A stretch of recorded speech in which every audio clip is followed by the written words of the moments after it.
की रोशनी, एक रूहानी सफ़र। रात की तारीकी में बुलंद पहाड़ों के दरमियान एक खूबसूरत वादी थी। वहाँ की ठंडी हवा के झोंके के एक ख़ास रूहानी सुकून बखेर रहे थे। आसमान पर बेशुमार चमकते सितारे यूं महसूस हो रहे थे जैसे किसी ने रोशन चिराग आसमान पर लटका दिए हों, और चांद अपनी पूरी आबोताब से चमक रहा था, जैसे कायनात को रोशनी बख्शने के लिए ही इसे तख्लीक किया गया हो। उन्हीं पहाड़ों के दरमियान एक शफाफ नदी थी, जिसका पानी इतना साफ था कि इसमें चांद और सितारे साफ झलकते दिखाई देते थे।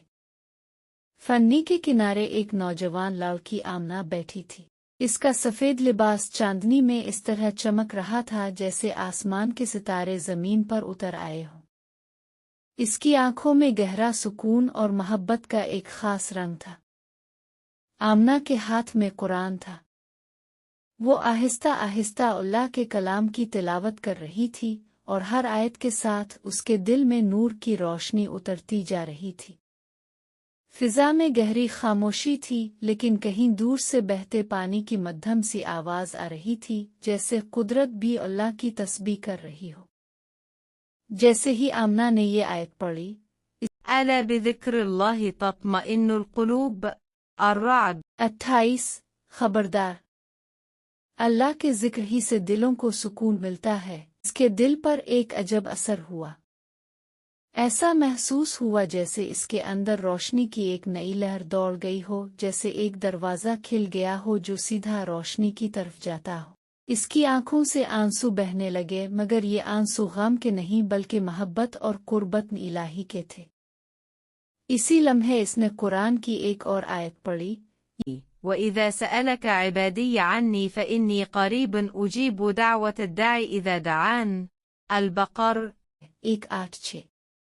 और जब मेरे बंदे मेरे बारे में आपसे सवाल करें तो कह दें कि मैं करीब हूँ, मैं दुआ मांगने वाले की दुआ कबूल करता हूँ जब वो मुझसे दुआ मांगे। ये आयत पढ़कर आमना का दिल खुशी से भर गया।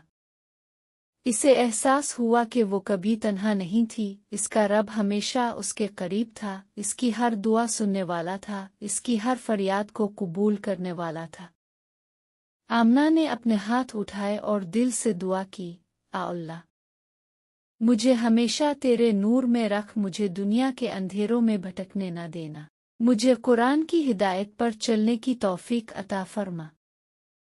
जैसे ही आमना ने दुआ मुकम्मल की, आसमान पर चमकते सितारे मजीद रोशन हो गए, जैसे कुदरत ने इसकी दुआ को कबूलियत का इशारा दे दिया हो। ठंडी हवा ने इसके वजूद को मजीद सुकून बख्शा, और नदी के पानी में चांद का अक्स और भी खूबसूरत लगने लगा। इस लम्हे आमना ने दिल में ठान ली कि वो हमेशा अल्लाह के जिक्र में वक्त गुजारेगी, कुरान की रोशनी में जिएगी, और दुनिया की फ़ानी चीज़ों के पीछे भागने के बजाय हकीकी सुकून तलाश करेगी। वो जान चुकी थी कि दुनिया के आर्जी रंग और रूप, शोहरत, दौलत और लज़्ज़तें महज शराब हैं। असल दौलत तो वो है जो दिल को सुकून बख्शे, और वो सुकून सिर्फ अल्लाह की याद में है। अल्लाह ताला फरमाते हैं, यहदिल्लाहु लिनूरिही मन यशा, अन-नूर 35। अल्लाह जिसे चाहे अपने नूर की तरफ हिदायत देता है। से हमें सबक हासिल होता है कि सच्ची खुशी और रूहानी सुकून सिर्फ अल्लाह की याद और उसकी कुर्बत में है। दुनिया की चमक दमक वक्ती है, लेकिन अल्लाह की मोहब्बत और हिदायत हमेशा कायम रहने वाली है।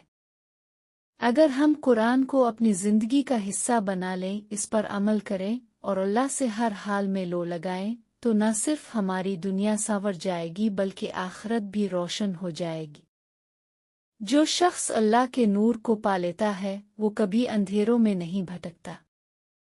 रात गुजर रही थी, लेकिन आमना के दिल में अल्लाह की मोहब्बत का जो नूर जागा था, वो हमेशा के लिए इसके साथ रहने वाला था। ऐसी और मज़ीद दिलचस्प सबक आमोज इस्लामी और मिज़ाहिया कहानियों के लिए हमारे चैनल को फॉलो करें, लाइक करें, कमेंट करें, शेयर करें और बेल आइकन को दबाना ना भूलें।